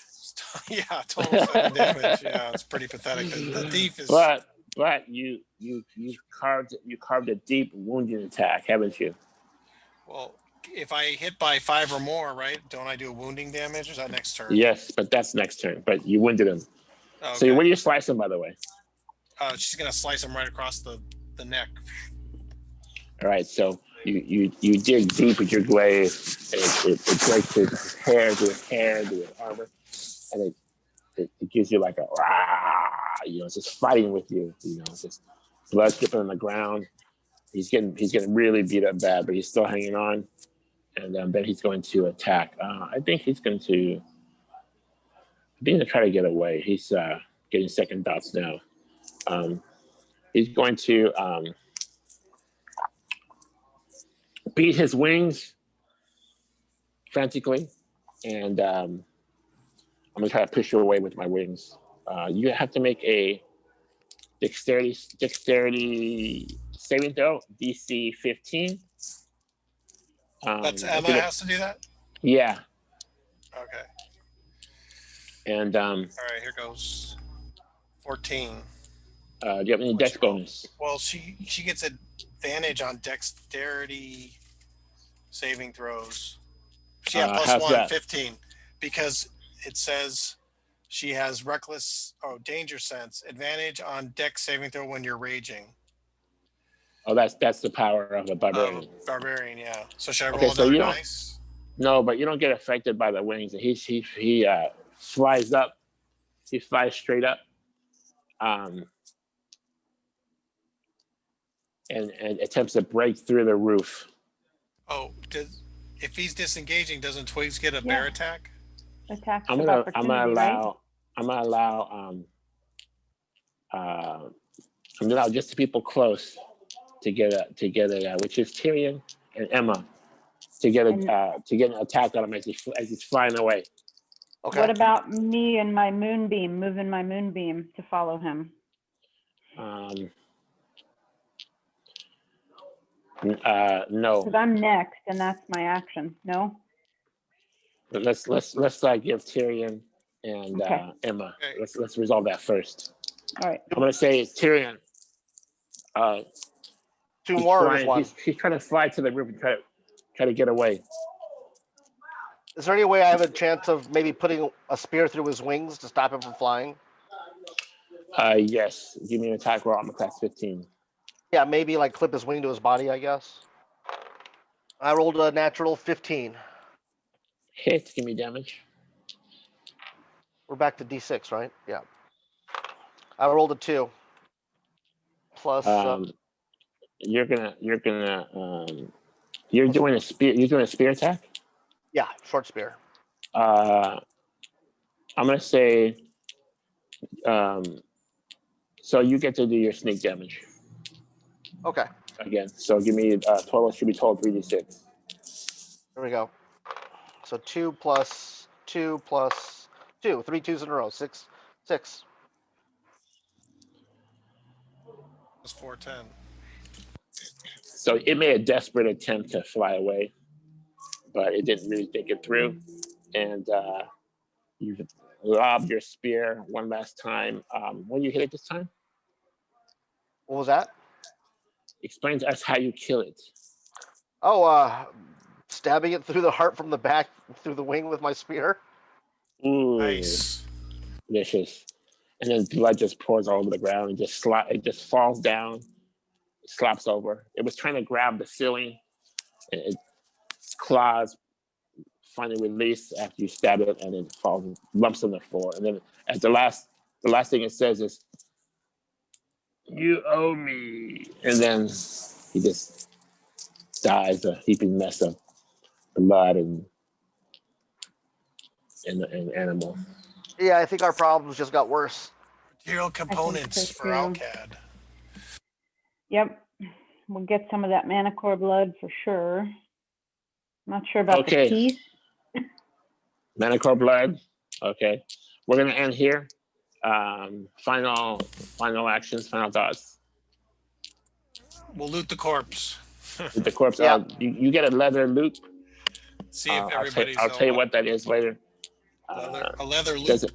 Yeah, it's a leather loop.